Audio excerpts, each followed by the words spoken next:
সুলতান মাহমুদ গজনবী যখন রাতের অন্ধকারে তিনি আর বাসস্থান থেকে তিনি রাজদরবার থেকে তিনি যখন ঘর থেকে বের হলেন, হওয়ার পরে কিছু দূর যাওয়ার পরে তিনি দেখলেন চারজন চোরের সাথে তার সাক্ষাৎ হয়ে গেল। তিনি বলতেছেন, তোমরা কারা?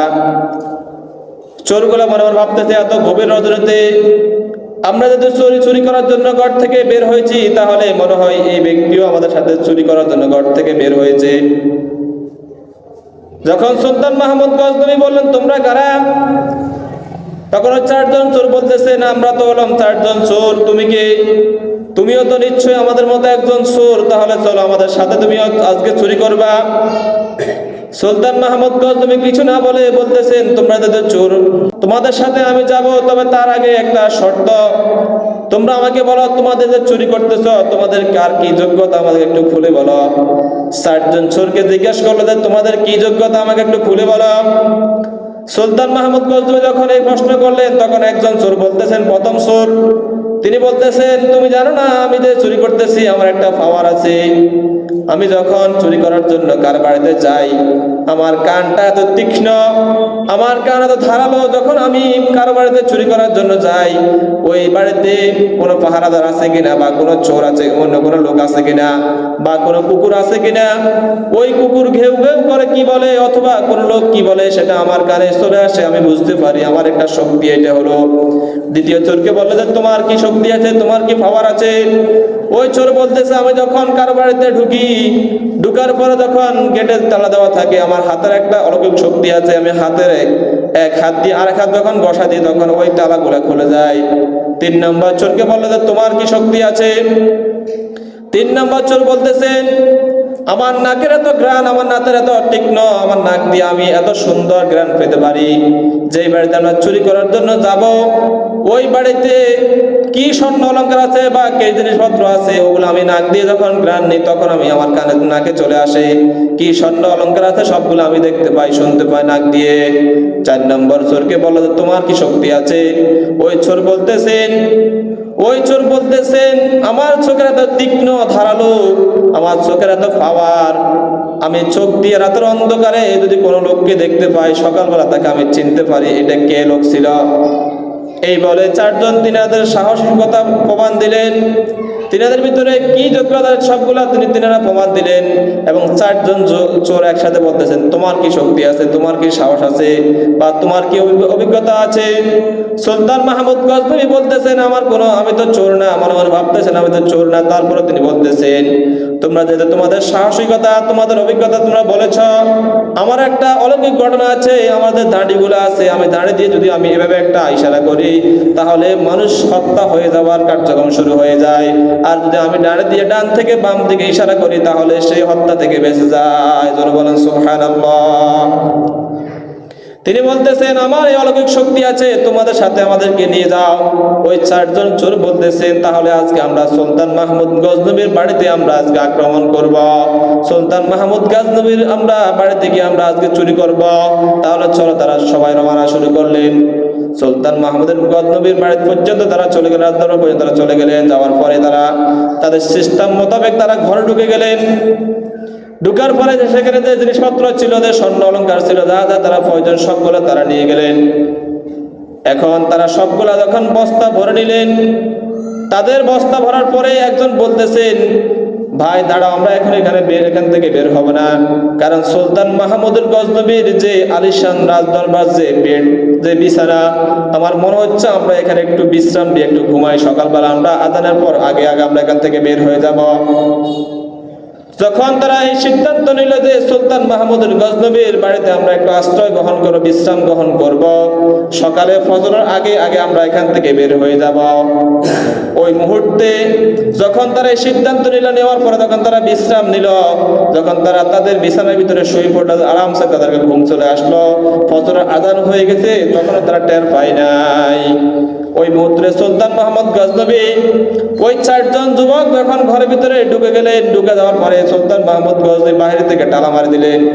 আর সকালবেলা যখন তিনি রাজদরবারে চলে গেলেন, রাজদরবারে যাওয়ার পরে তিনি ওই জল্লাদকে বললেন যে, কিরে জল্লাদ, চারজন চোর তো আমার বাসার ভিতরে বন্দী আছে, তাদেরকে নিয়ে আসো, এখন তাদের বিচার করা হবে।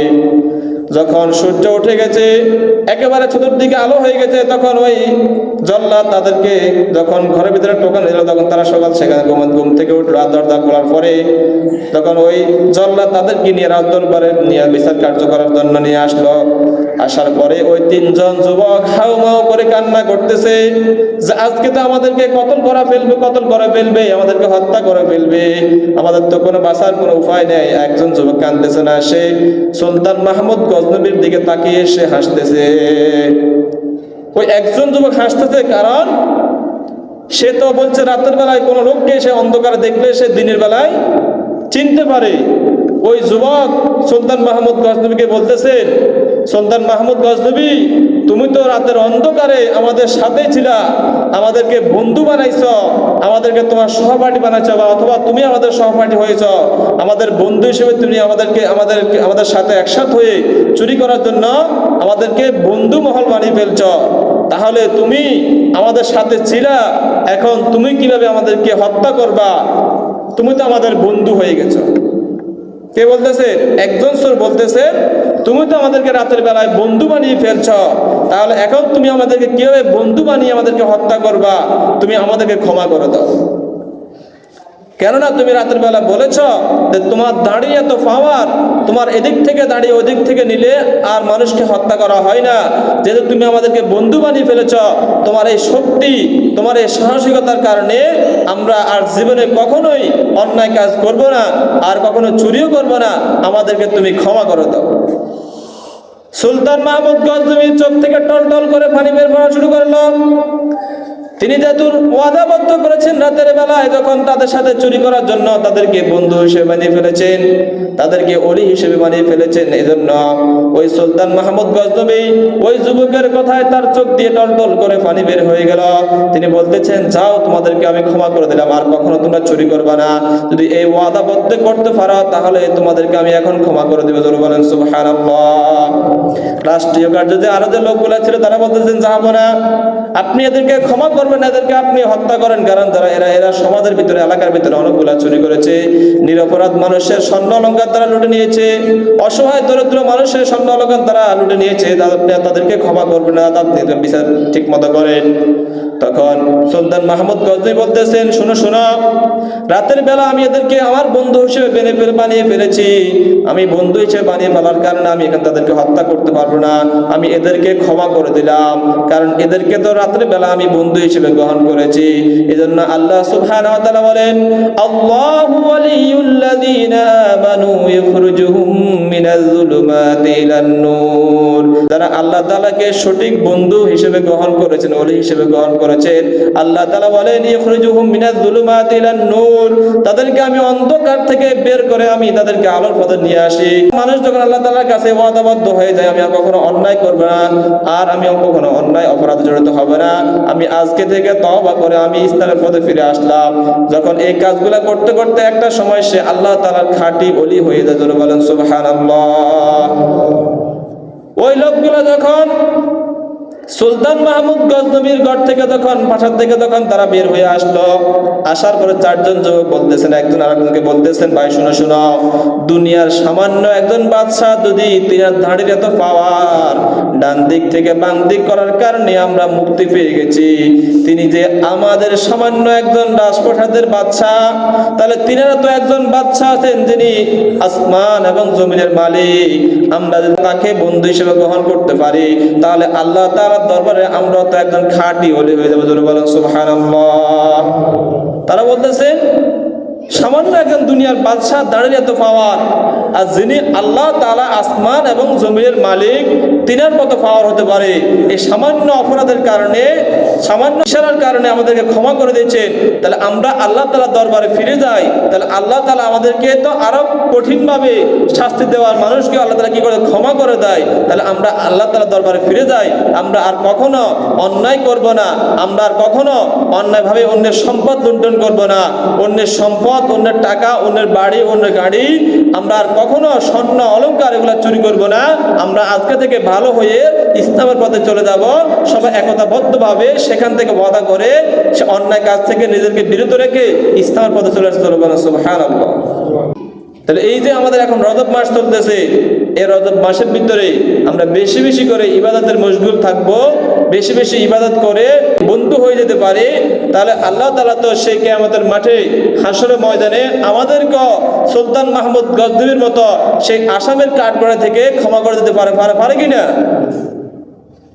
তাহলে অন্যায় করে ফেলছি, আল্লাহ সুবহানাহু ওয়া তাআলা বলেন লা তাকনাতু মির রাহমাতিল্লাহ, তোমরা অন্যায় করে ফেলেছ, জুলুম করে ফেলেছ, নিজেদের নফসের প্রতি তোমরা অন্যায় করে ফেলেছ, তোমরা সমাজের ভিতরে অন্যায় করে ফেলেছ, রাষ্ট্রের ভিতরে অন্যায় করে ফেলেছ, তারপর আমার কাছে ফিরে এসো, আমার রহমত থেকে নৈরাশ হয়ে যাও না। তাহলে আমি সবচেয়ে অন্যায়কারী, জুলুমকারী, এরপরও যদি আমরা আল্লাহ তাআলার দরবারে অন্যায়ের স্বীকার করে যে আল্লাহ আমি অন্যায় করে ফেলেছি, আমার এই অন্যায়গুলা আপনি ক্ষমা করে দেন, কারণ তো আপনি তো আসমান এবং জমিনের মালিক। আল্লাহ তাআলা ইচ্ছা করে সব কিছু পারে কিনা? তাহলে আমরা তো মানুষ, ইনসান, আমাদের কাজ হলো গুনাহ করা, আল্লাহ তাআলার কাজ হলো ক্ষমা করে দেওয়া। তাহলে আমরা গুনাহ করে ফেলেছি, অন্যায় করে ফেলেছি, একটি বছরের ভিতরে